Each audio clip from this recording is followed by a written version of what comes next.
Hai semuanya, gimana kabar kalian? Semoga selalu dalam keadaan baik. Jadi welcome back in Andre Grace Channel dan ini adalah segmen analisa pagi. Seperti biasa di segmen kali ini kita akan mengulas untuk update news dan juga pergerakan dari market khususnya market Bitcoin.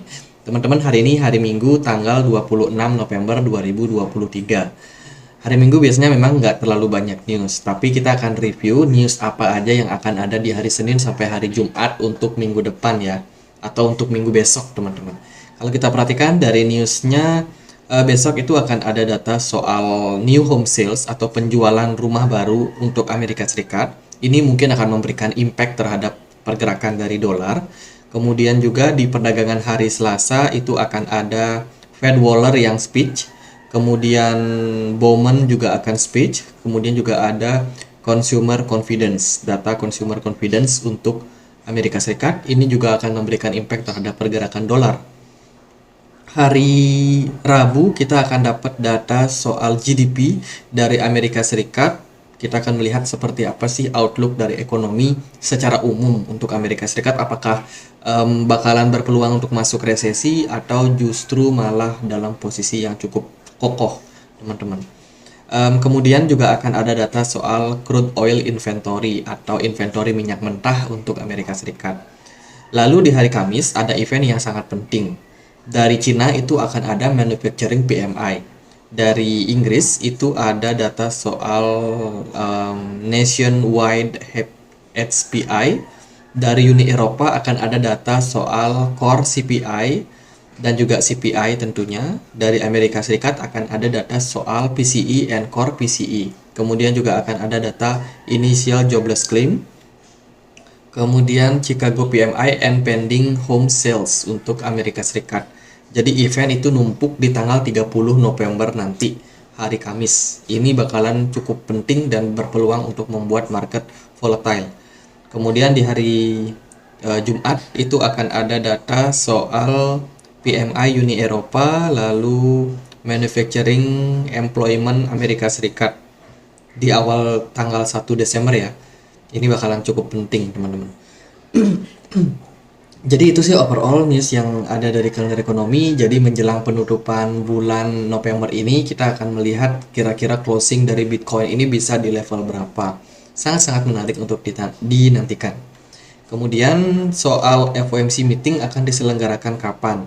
FOMC meeting kenaikan suku bunga atau mempertahankan suku bunga atau keputusan soal suku bunga ya, itu akan diadakan di tanggal 14 Desember 2023 jam 1 dini hari waktu Indonesia Barat, teman-teman.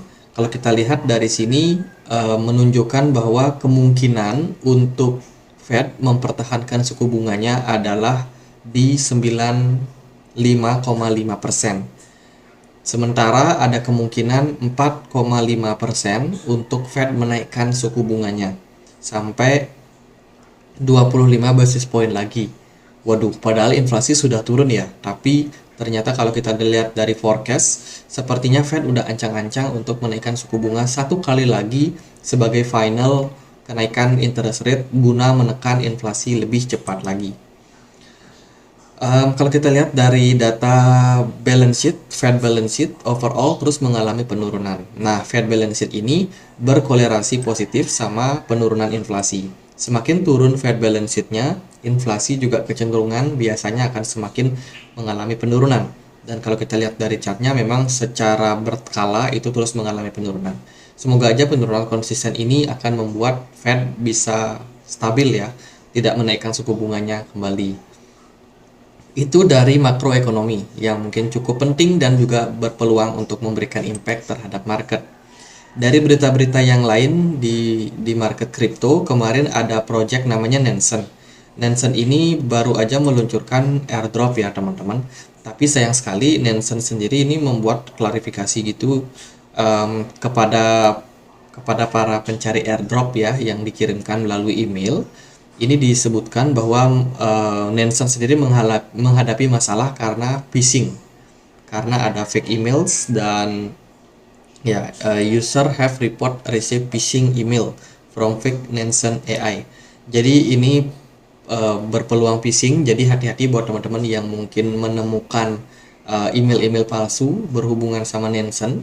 itu jangan diklik, jangan asal diklik ya linknya, takutnya nanti teman-teman mendapatkan kerugian dari aset-aset kalian, data-data kalian kerekam, apalagi kalau berisikan semacam apa website untuk teman-teman mengisi data kalian atau mungkin install app, itu hati-hatilah bagi pencari airdrop.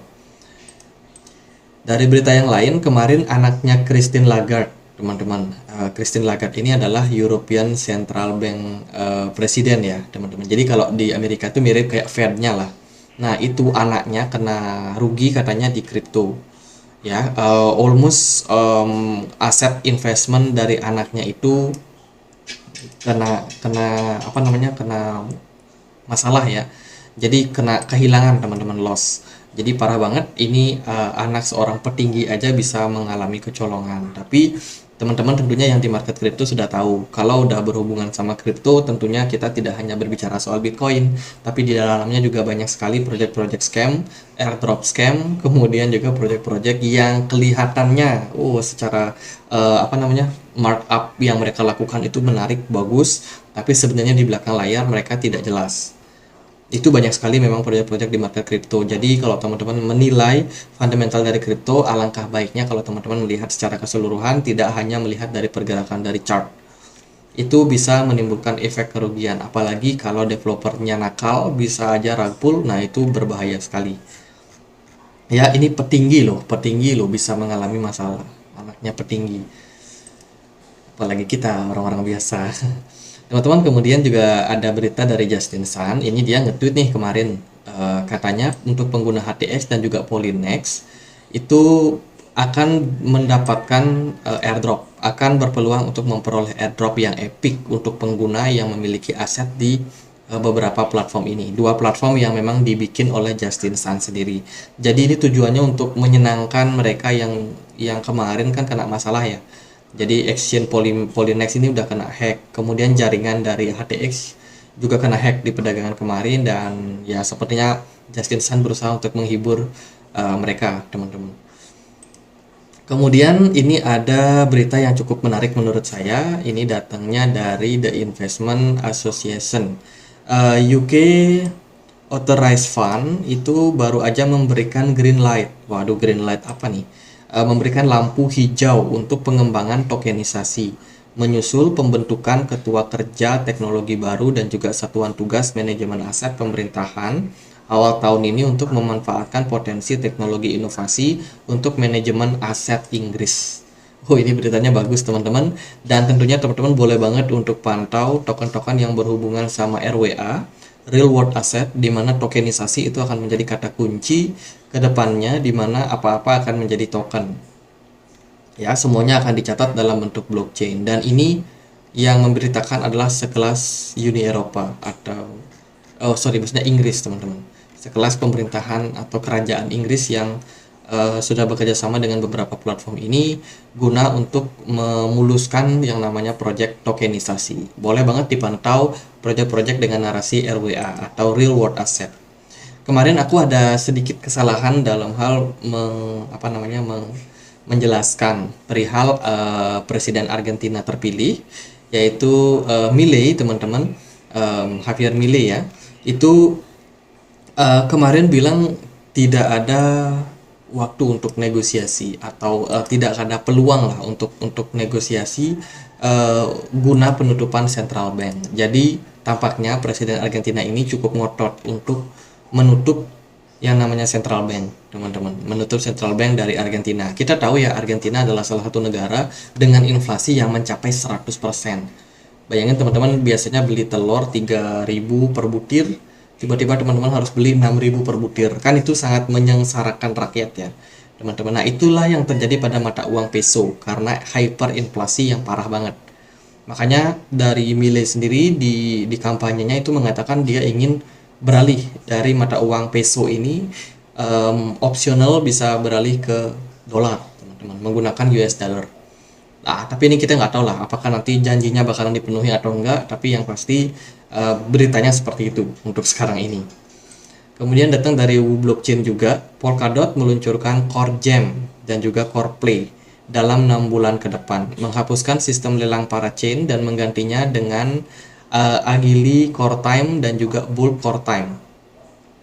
Polkadot akan segera memiliki jembatan pertama menghubungkan Ethereum dan juga Polkadot, Kusama dan juga Polkadot. Ini adalah integrasi yang dilakukan guna upgrade Polkadot 2.0. Menurut saya ini sebuah inovasi yang menarik ya, teman-teman, terhadap ekosistem dari Polkadot ke depannya.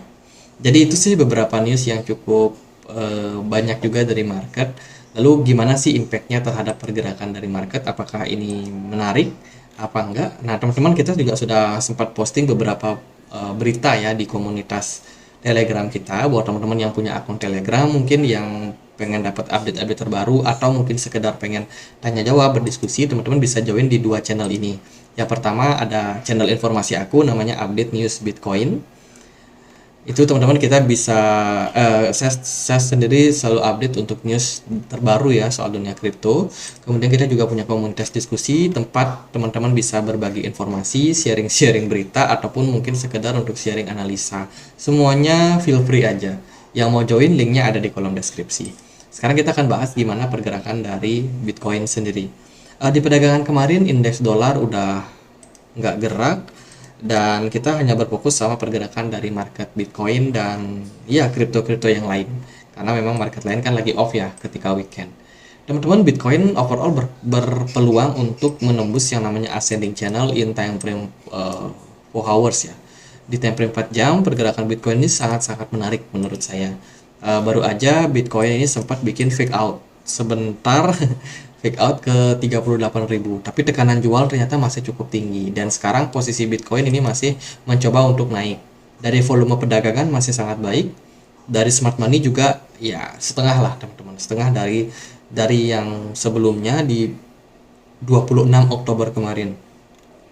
Tapi ini sebenarnya sinyal di mana Bitcoin ini menolak turun karena buyer mungkin masih cukup aktif, sehingga Bitcoin ya bergerak sekarang masih di kisaran 37.800.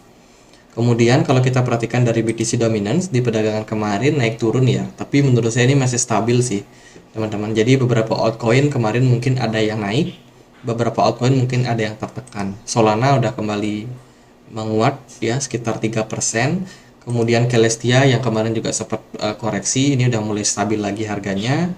Lalu ada Shiba Inu di perdagangan kemarin juga masih menguat. WLD, wah ini Worldcoin terus mengalami kenaikan setelah kembalinya Sam Altman. Menarik ya teman-teman untuk proyek-proyek ini, dan ya saya rasa Bitcoin juga masih akan tetap stabil di perdagangan harga sekarang. Semoga aja demikian. Kita masih menunggu nih kapan momentum buat koreksi pada Bitcoin, tapi kayaknya melihat pergerakan dari Bitcoin yang sangat strong dan juga sentimen-sentimen market yang kadang-kadang nggak memberikan impact terhadap Bitcoin sama sekali ya. Bahkan Changpeng Zhao udah mundur ya kan, harapannya kan koreksi. Kemarin koreksi sempat, tapi di perdagangan berikutnya malah kembali terdorong naik. Jadi buyer masih sangat-sangat antusias. Outlook saya sih masih sama, jadi Bitcoin masih punya resistance di kisaran 38.500-an. Jadi sementara ini menurut saya Bitcoin akan berpeluang untuk menguji area tersebut. Let's say kalau ini berhasil, Bitcoin mampu menembus area 38.500, target berikutnya adalah ke kisaran 40 ribuan. Jadi di range 38.500 sampai dengan 40.000 itu adalah range tempat seller yang tebal banget teman-teman. Seller banyak banget nunggu untuk jualan di level tersebut. Jadi kalaupun Bitcoin bakalan rally, kemungkinan level-level seperti 38.000 sampai 40.000 akan menjadi level yang menahan pergerakan Bitcoin di sana. Ya, kalau kita secara teknikal kita melihat di area tersebut juga merupakan resistance yang cukup kuat, teman-teman. Tentunya kita expect nih kalau Bitcoin bakalan membuat koreksi terlebih dahulu. Tapi di nanti-nanti nggak kunjung-kunjung juga, teman-teman. Target saya tetap 34.000 yang pertama, kalau bisa crash lebih dalam lagi 31.500-an something. Itu bisa menjadi level yang teman-teman bisa manfaatkan.